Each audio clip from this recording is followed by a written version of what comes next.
Vocês, esse inglês aqui na minha coisa sempre está me atrapalhando. Você estava Ô, falando pastor, sobre. não é no Oi. seu, não. Esse nome é porque está sendo gravada. Só isso. Ah, tá bom. Você estava falando sobre os dissidentes e tudo mais, mas não se assuste com isso, porque Satanás não está preocupado com aqueles que estão em cima do muro, nem estão do lado dele. Satanás está preocupado com aqueles que ainda não estão do lado dele. Então, os cristãos, eles vão ser apedrejados, vão ser humilhados, vão ser ridicularizados, vão ser colocados à prova, e isso é para que estamos do lado certo. Não tenha medo das tempestades, das revoltas, de tudo isso. Não tenha medo. Apenas confie em Deus, confie na Sua palavra. Há muita gente sobre opinião. Diz que quando dois judeus estão conversando, sempre surge três ou quatro mais opiniões. A opinião é uma questão humana. A gente fala o que quer, o que pensa, tira conclusões da forma que quer. Agora, contra fatos, não há argumento.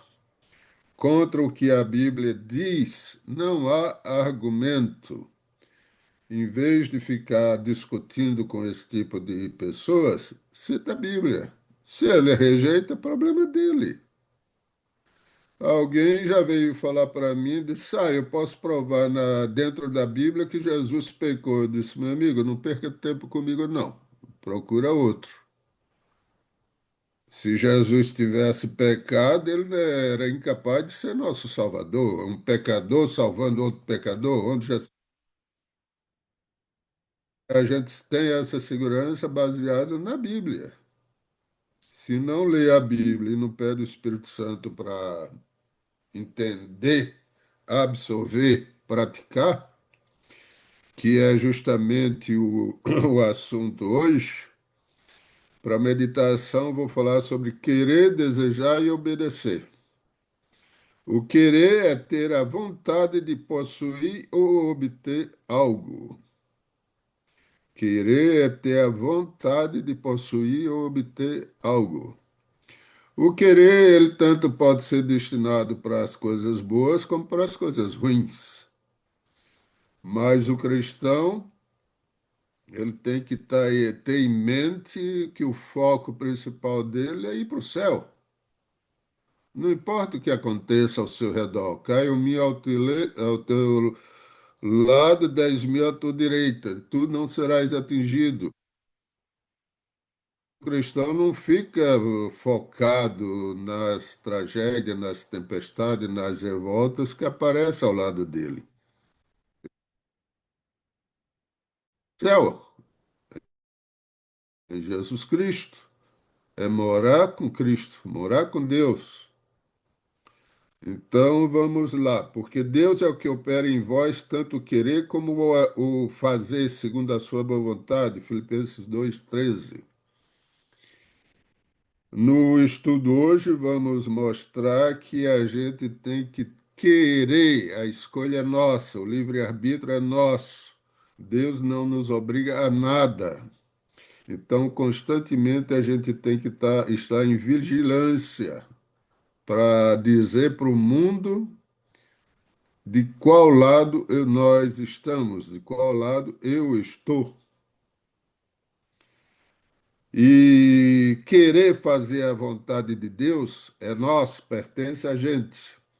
Agora, o poder para fazer, para obedecer, pertence ao Espírito Santo, pertence a Deus.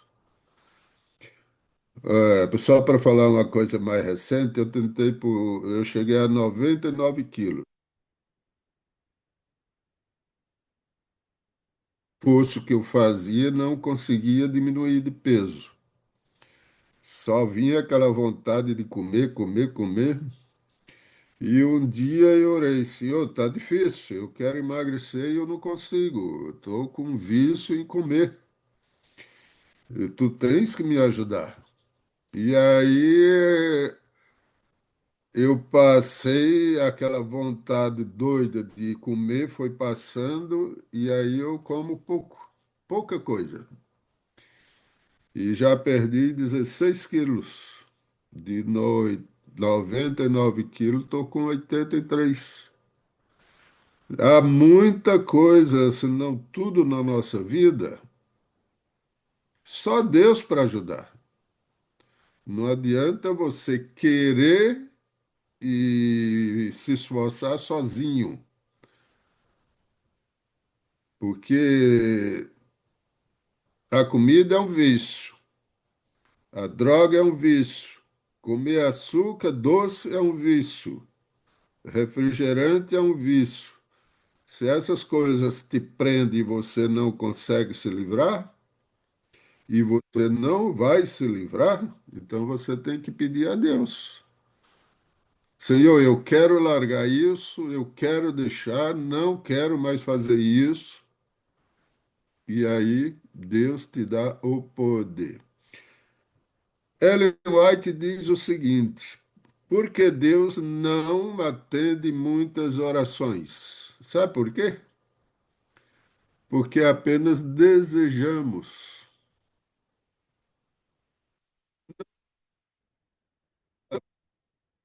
Essa forte de querer mudar. Quando você se conscientiza de que algo está te fazendo mal e você quer deixar com todo o seu coração, o Espírito Santo vem e te ajuda. Mas quando você deseja, Senhor, tu tem que me ajudar, mas a tua vontade não te acompanha, Deus não vai perder tempo com você. Essa é a realidade. Então, nós temos que mostrar convicção do que nós queremos realmente, e aí Deus nos abençoa. Josué 1:8 e 9. Não se aparte da tua boca o livro desta lei. Olha o que Deus diz para Josué falar para o povo. Não se aparte, não desgruda, não deixa de lado. Leia a Bíblia, pega a Bíblia e vai ler. Quer mais ênfase do que isso? Não se aparte da tua boca o livro desta lei. Antes medita nele dia e noite, para que tenhas cuidado de fazer conforme a tudo quanto nele está escrito. Porque então farás prosperar o teu caminho e serás bem-sucedido. Quando é que você vai ser bem-sucedido? Quando você se agarra a Deus. Não vê a luta de Jacó no Jaboque quando Esaú estava para encontrá-lo e ele sabia que seu irmão não vinha com boas intenções para ele, e ele começou a orar e alguém aproximou dele e ele lutou a noite inteira. Aí de manhã Deus se apresentou, disse: Eu sou Deus, né? Você está lutando com. minha- Me desgruda que eu vou te deixar, eu vou embora. E o que foi que Jacó disse? Não vou te soltar enquanto você não me abençoar. Então Jacó queria tanto a bênção que lutou a noite inteira e no final, quando soube que estava lutando contra o próprio Deus, Jesus Cristo, né, no caso, ele disse: Eu não vou te largar. Bênção. Eu quero que tu me perdoes. Eu fiz muita burrada, fiz muita besteira. Eu quero que você me perdoe e que me abençoe, que me livre da mão do. A bênção estava incluso tudo isso. que me livre do meu irmão Esaú, né? Não é um simples desejo. Querer não é um simples desejo. Jesus Cristo diz: Eis que estou à porta e bato. Ah, completando aqui, Josué 1,9 diz: Não te mandei eu? Esforça-te, tem bom ânimo, não temas, não te espantes, porque o Senhor teu Deus é contigo por onde quer que andares. Por que é que você vai ficar preocupado com os ataques que você vai sofrer durante a vida? A gente vive num mundo de pecados. Se a gente ficar assustado por qualquer cara feia, meu amigo, é melhor dar um tiro na cabeça e sumir do mapa. Mas Deus diz: Não te mandei eu, esforça-te, tem bom ânimo, não temas, pois eu estou contigo. A Ellen White diz que a escola do sofrimento é a escola preparatória para o céu. E a gente quer passar nesse mundo sem ter sofrimento, sem ter pessoas contra a gente, sem ter pessoas xingando contra a gente. Não pode ser. A gente tem que aprender a amadurecer, né, no meio da tempestade. Apocalipse 3:20. Eis que estou à porta e bato. Se alguém ouvir a minha voz e abrir a porta, entrarei até ele, e com ele cearei e ele comigo. Essa é uma mensagem para todo santo dia. A bênção que Deus nos dá hoje não vai dar amanhã. E Ele só vai dar se eu pedir. Cada dia Deus dá a bênção para aquele dia, mas eu tenho que pedir. Eu tenho que querer e eu tenho que pedir. Qual o exemplo para nós, a lição para nós que as 10 virgens trazem para nós? Mateus 25, 1 a 13. Então o reino do céu será semelhante a 10 virgens que, tomando as suas lâmpadas, saíram ao encontro do esposo. 5 delas eram prudentes e 5 loucas. As loucas, tomando as suas lâmpadas, não levaram azeite consigo. Prudentes levaram azeite em suas vasilhas com as suas lâmpadas. O azeite aqui é o Espírito Santo.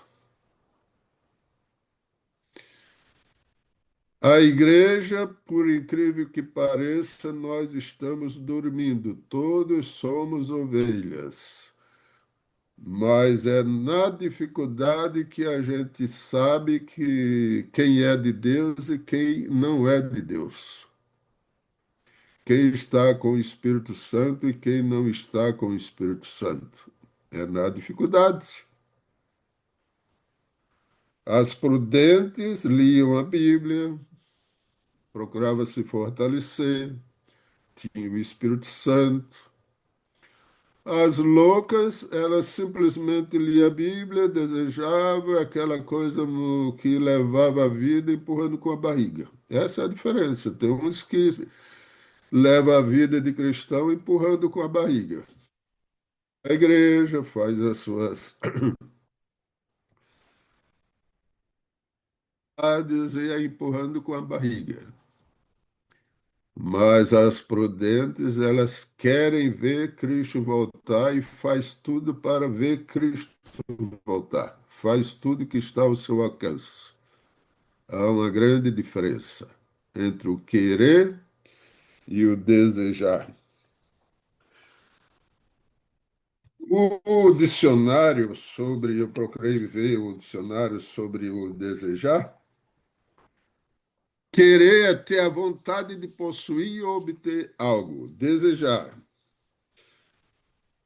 Querer para si ou para outrem algo que satisfaça uma exigência intelectual, emocional ou física. Ambicionar. Ter desejo veemente de possuir algo material, almejar a cobiça. O desejar é apenas algo temporário, material. Almejar, buscar algo com grande ambição e propósito. Ambicionar, ter um desejo intenso e forte de alcançar algo grandioso. O desejo é que você anda. Quando eu me casei, quando nós saímos de frente do juiz, eu falei para minha esposa, disse, ó, com certeza absoluta, você não é, eu não sou o homem dos seus sonhos. E com certeza absoluta, você não é a mulher dos meus sonhos. Mas uma coisa eu sei, você é a mulher da minha vida. Então, existe uma grande diferença entre o sonhar e o desejar, porque os dois você quer algo grandioso, quer um modelo que você pinta na sua mente. Às vezes você se esforça para alcançar, e quanto mais se esforça, não alcança, porque não existe a perfeição, não existe a pessoa modelo, sem defeito, né? Então, o desejar, simples desejar, tem algo, é uma procura por algo grandioso, que está além de você. Ah, Rosal, mas desejar o céu é algo grandioso, mas está longe de você alcançar. Você tem que se entregar a Cristo e pedir que Ele te salve. Enquanto que você põe um sonho na cabeça, você vai lutar com suas forças. Grande diferença. Ansiar, sentir uma grande ânsia ou desejo, frequentemente acompanhado de expectativa. A expectativa produz estresse. E quando você confia em Deus, Deus te dá calma, paz, serenidade, amadurecimento. São coisas diferentes. O desejar tem a ver com cobiçar, ter um forte desejo de possuir algo que não que pertence a outro. Pretender, ter a intenção ou objetivo de obter ou realizar algo. Apetecer, ter vontade ou desejo de algo, especialmente comida ou bebida. Aspirar, desejar fortemente algo como um sonho ou objetivo com um sentido de elevação. Isso foram os sinônimos que o dicionário trouxe sobre o desejar. Saul. Deus capacitou Saul para ser rei. No final das contas, Saul não passou nos testes que Deus colocou na frente dele. Certa vez Deus mandou destruir um povo e crianças, animais, o rei, todo mundo. E no final, Saul trouxe o do gado, o rei e tudo mais. E aí foi a gota d'água para ele ser destituído como Deus, como rei. E aí Samuel disse o seguinte: tem porventura o Senhor tanto prazer em holocausto e sacrifício, como em que se obedeça à palavra do Senhor? Eis que o obedecer é melhor do que o sacrificar, e o atender é melhor do que o de gordura de carneiros. Porque a rebelião é como o pecado de feitiçaria, e a obstinação é como iniquidade e idolatria. Porquanto tu rejeitaste a palavra do Senhor, ele também te rejeitou a ti, para que não sejas rei. Então disse Saul a Samuel: pequei, porquanto tenho transgredido a ordem do Senhor e as tuas palavras, porque temi ao povo e dei ouvidos à sua voz. E Samuel respondeu: não voltarei contigo, porquanto rejeitaste a palavra do Senhor. Já te rejeitou o Senhor para que não sejas rei sobre Israel.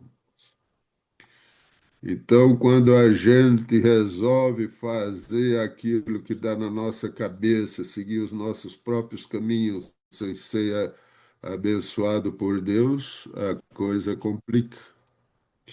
Aqui diz que rebelião é como um pecado de feitiçaria, a obstinação é como iniquidade tria.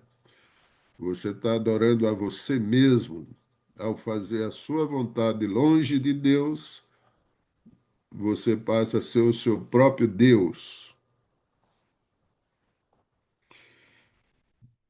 Na história do filho pródigo, nós temos algo interessante. O filho pródigo, ele pediu toda a parte que ele já desejou, primeiro que ele errou porque desejou a morte do pai. Um filho só tem herança depois que o pai e a mãe morrem.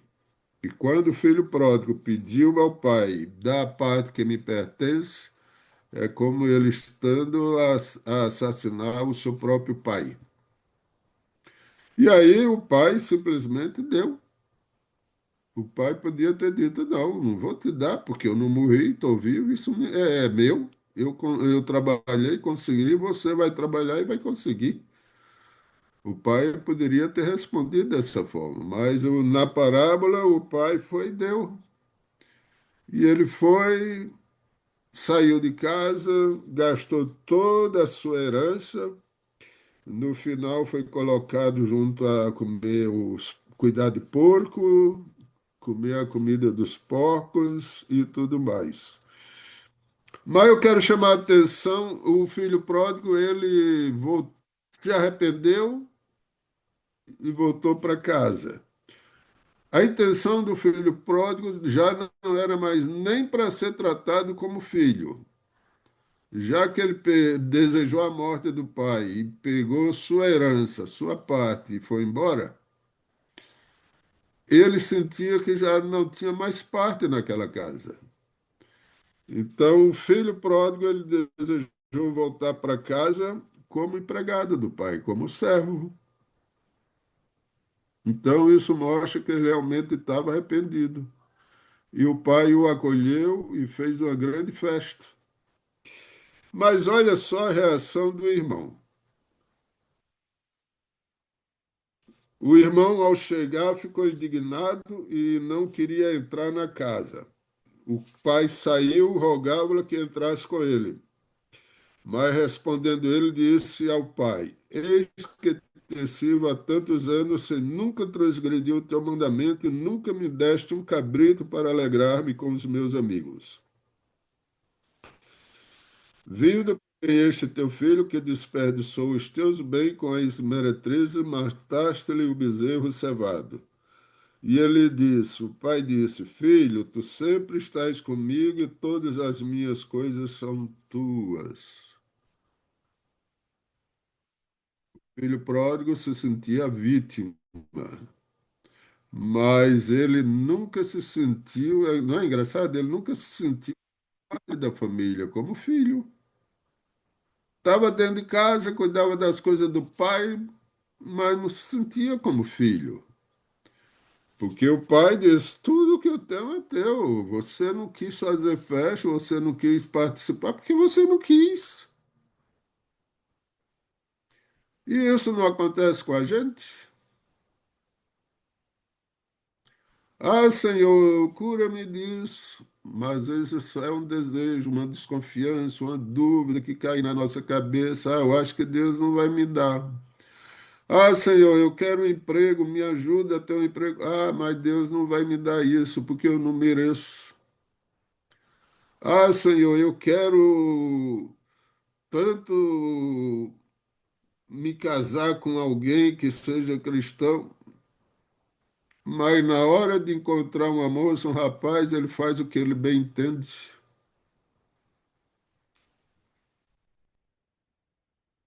Tudo que estava dentro da casa do pai era dele, e ele apenas era um estranho dentro de casa. Nós muitas vezes estamos dentro do reino. Se eu aceito Jesus como Salvador, eu estou salvo. Se eu estou dentro do reino de Deus, quando eu estou salvo, eu começo a experimentar o reino de Deus aqui na terra, porque Deus me dá paz, a harmonia, o perdão e tudo mais. Então eu já pertenço ao reino de Deus. Se Deus está comigo, por que a dúvida? É o que foi que Jesus Cristo, Deus disse para Josué. Eu estou contigo todos os dias da tua vida, sempre vou estar contigo. E quando eu aceito Jesus como Salvador, ele está dizendo: eu estou contigo. E você não acredita? Quando eu estava namorando e desejava, já tinha aquela vontade de casar, com meus 30 e tantos anos, e eu tinha duas garotas que eu gostava. E eu orava: Senhor, não vou escolher nenhuma das duas, nem terceira, nem quarta. Eu quero que tu me mostre uma. E aos poucos Deus foi me aproximando da minha atual esposa. Mas no fundo do coração eu queria outra. Engraçado isso, né? E hoje, depois de 36 anos de casado, eu vejo que foi o melhor para mim foi ter casado com essa, a que Deus me mostrou.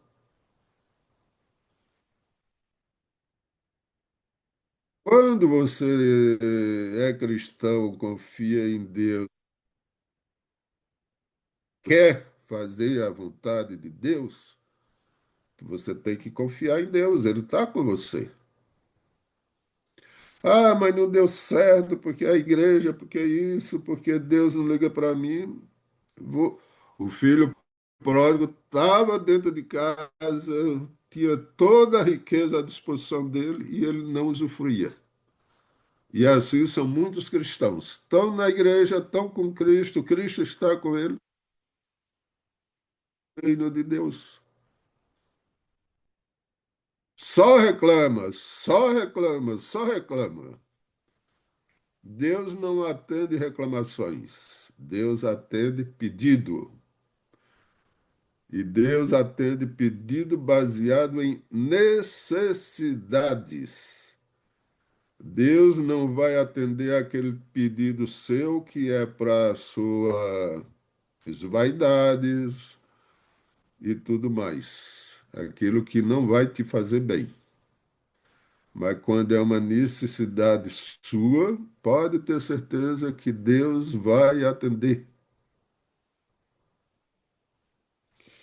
Israel no Sinai. Quando Deus apareceu para Israel no Sinai, nós vimos na semana passada na lição, Israel ficou apavorado com tantos relâmpagos, tantos trovões e tudo mais, e Moisés veio e falou o que Deus tinha falado para ele. Qual a resposta do povo? Êxodo 18, 19, 8. Tudo que o Senhor tem falado, faremos. Isso é uma resposta errada. A resposta do cristão tem que ser o seguinte: Senhor, tudo que você me pede é bom, mas eu preciso do teu poder para obedecer. Eu necessito do teu poder para te obedecer. Por quê? Porque eu não tenho o poder de mudar nada na minha vida.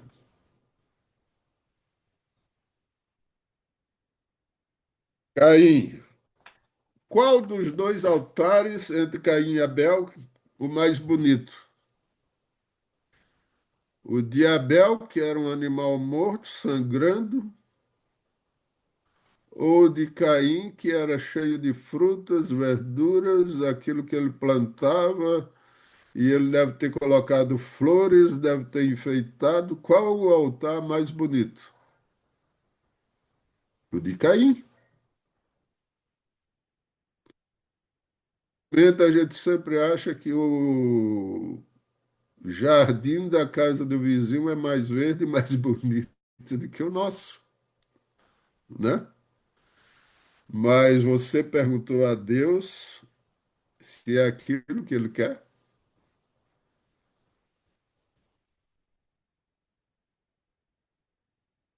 Entre tudo que faz na nossa vida, a gente tem que pedir a Deus: Senhor, isso é da tua vontade? Me ajuda a entender a tua vontade.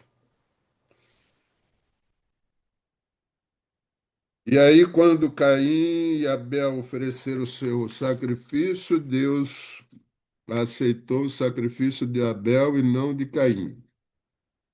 E Caim ficou irado contra Deus. Aí Deus disse: O Senhor disse a Caim: Por que tiraste e por que descaiu o teu semblante? Se bem fizeres, não é certo que serás aceito, e se não fizeres bem, o pecado jaz à porta, e sobre ti será o seu desejo, mas sobre ele deves dominar. Dominar o quê? O desejo de fazer a própria vontade. Caim, ele queria apenas que Deus aceitasse o que ele queria.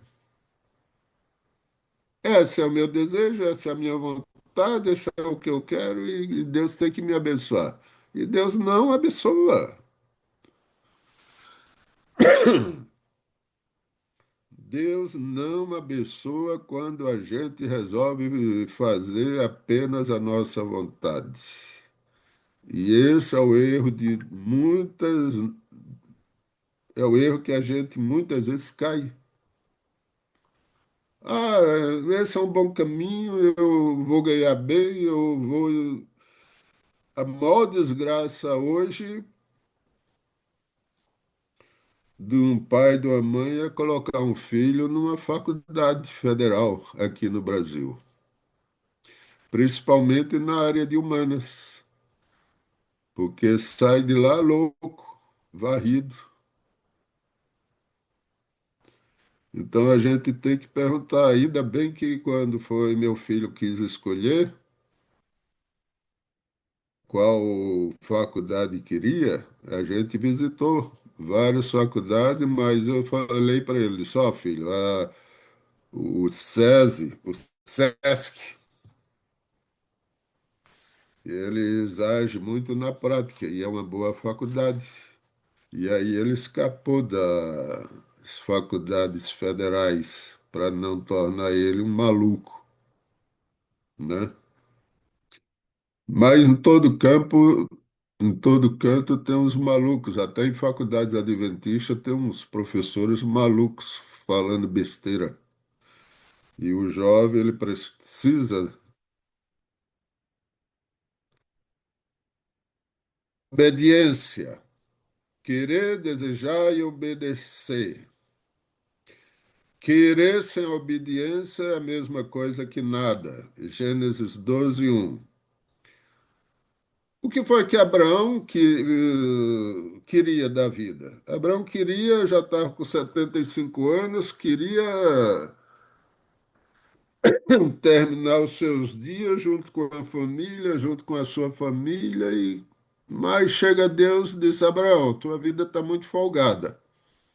Sai da tua terra, da tua parentela e vai para um lugar onde eu vou te mostrar. É complicado, né? Você muitas vezes aposentado, está lá querendo usufruir a aposentadoria, Deus diz: Ô, você está muito folgado, vem cá, eu tenho uma missão para você. Você termina um curso superior, Deus disse: Não, não é isso que eu quero de você, não. Vem cá, né? E o que foi que Abraão fez? Assim partiu Abraão, como o Senhor lhe tinha dito. Simplesmente largou seu pai, sua mãe, sua família e foi. Jonas, um caso emblemático e diferente é o de Jonas. Veio a palavra do Senhor a Jonas, filho de Amitai, dizendo: Levanta-te e vai à grande cidade de Nínive. Porém, Jonas se levantou para fugir da presença do Senhor para Tarsis. E o que aconteceu?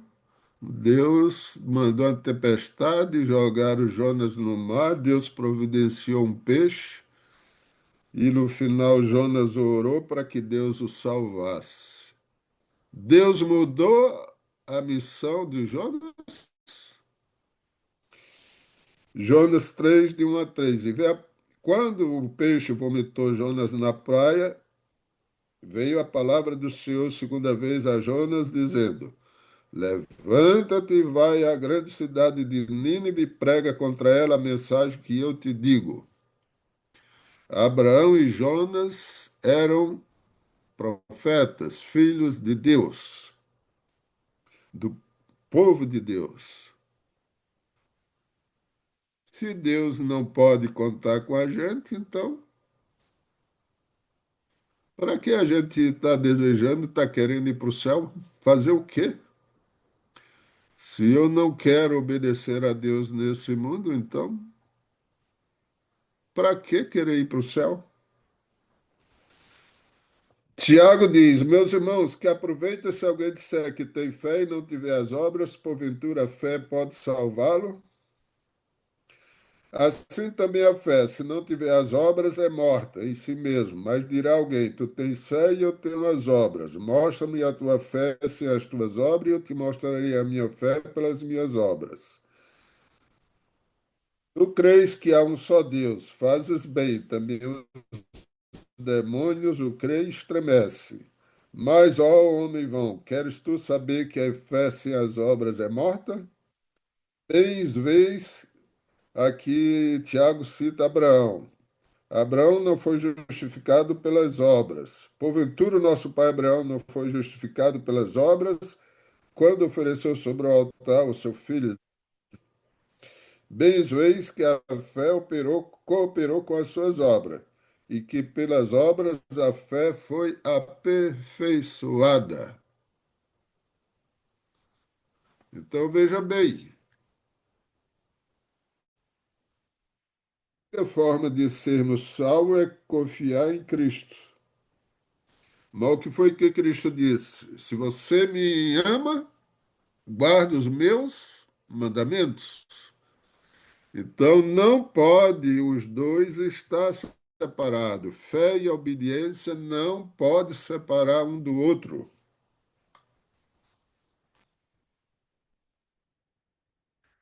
Você não pode simplesmente, eu aceitei Jesus Cristo como Salvador e isso me baixa, eu estou salvo. Não, não está. Você tem que obedecer ao que a Bíblia manda. Não é a igreja que manda você fazer e você obedece para ir para o céu. É o que a Bíblia manda. É a palavra de Deus que tem a palavra final. O jovem rico, qual o exemplo que a lição que a gente tira do exemplo do jovem rico? Ele chegou para Jesus e disse: Bom mestre, que bem farei para conseguir a vida eterna? Aí Jesus disse: Vai e guarda os mandamentos. Tudo isso eu fiz desde criança. O que que me falta? Ele já se sentia a última biscoito, né? A última bolacha do pacote. E Jesus disse-lhe: Se queres ser perfeito, vai e vende tudo que tens, dá aos pobres, e terás um tesouro no céu, e vem e segue-me. E o jovem, ouvindo esta palavra, retirou-se triste porque possuía muitas propriedades. Ele acreditava em Deus, mas obedeceu? Não, não obedeceu. Deus mostrou que aquele jovem adorava a riqueza, o dinheiro. E ele não percebeu que tinha um Deus, não era o Deus do céu, era o Deus do dinheiro. Você sabe quais são os três deuses desse mundo? A fama, o dinheiro e o poder. Hoje em dia tem um monte de pessoas, celebridades, entre aspas, que ganham uma fortuna falando besteira na internet. Ganham uma fortuna. São famosos. Não fala nada com nada, não tem nada para transmitir para ninguém, mas o pessoal gosta daquele espetáculo. Dinheiro. O que é que muita gente não faz por dinheiro? Vende sua mãe, seu pai, seus filhos, vende a alma ao diabo pelo dinheiro. E o poder.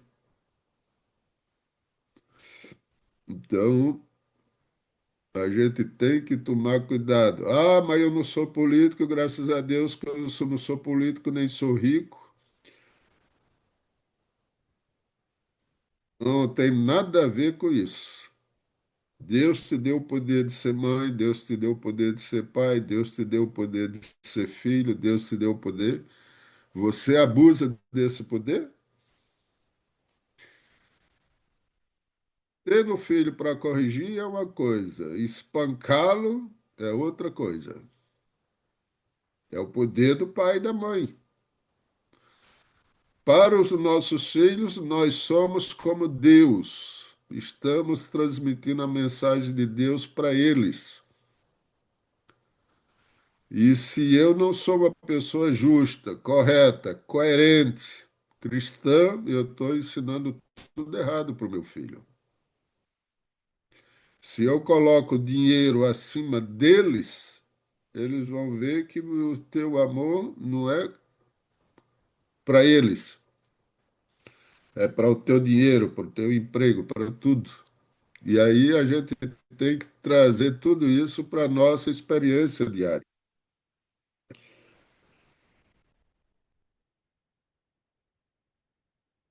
E aí eu já passei do tempo. Lucas 11, 9 a 3 diz o seguinte: Eu vos digo a vós, pedi e dá-se-vos-á, buscai e achareis, bateis e abrir-se-vos-á. O que é que Jesus diz? Pedir, buscar, bater. Isso tem a ver com o querer. Se você quer uma coisa, não reclama, pede a Deus. Há muitas coisas que Deus te dá no piscar de olho. O Espírito Santo, sabedoria, paciência, perdão, o fruto do Espírito, bondade. É só você pedir. Paciência, que está faltando muita paciência para muita gente hoje em dia. É só pedir que Deus dá. Sabedoria, se você quer sabedoria, a Bíblia diz: você quer sabedoria? Peça a Deus.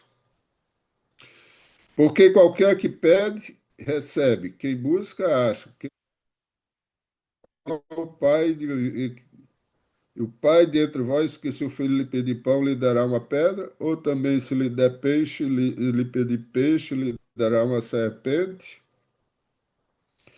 Se vós, sendo maus, sabeis dar boas dádivas aos vossos filhos, quanto mais dará o Pai Celestial, o Espírito Santo, àqueles que lhe pedirem. Lucas 11, 9 a 13.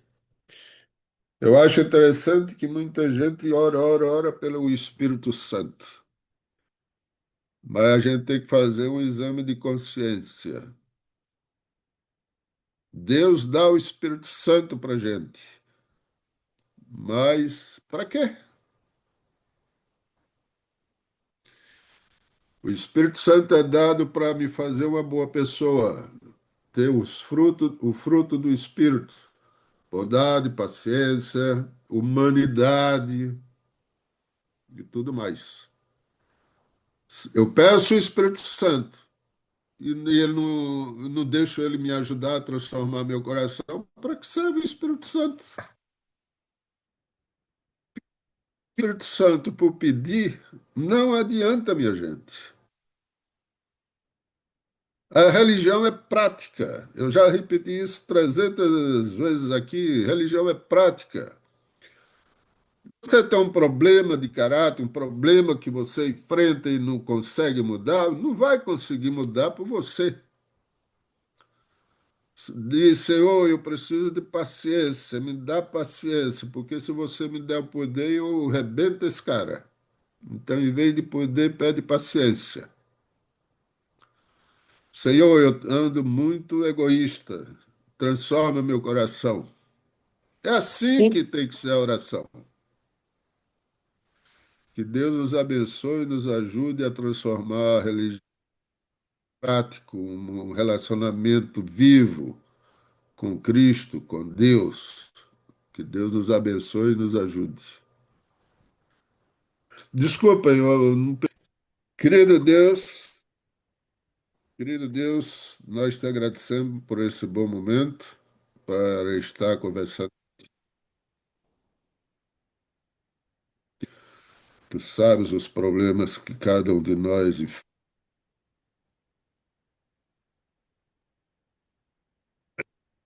vivos. Ajuda-nos, Senhor, para que possamos tornar o nosso relacionamento contigo algo mais vivo, mais prático, mais dinâmico.